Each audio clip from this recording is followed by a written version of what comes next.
Pangatlong restaurant na namin 'to. Nag-start kami sa Aurelia.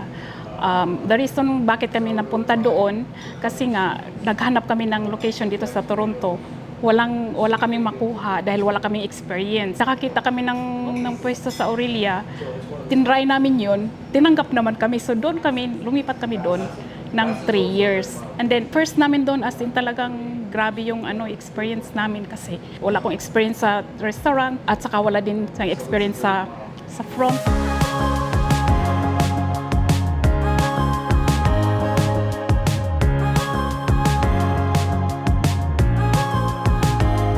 Naisip ko yung Filipino and Canadian na na restaurant kasi gusto ko kasi na introduce yung mga Filipino food sa Canadian. Pagka kasi Filipino restaurant yung mo, minsan wala talagang masyadong pumapasok na mga Canadian sa restaurant kasi hindi pa nila masyadong kilala. So, yun ang purpose ko is para ma-introduce yung Filipino food sa Canadian.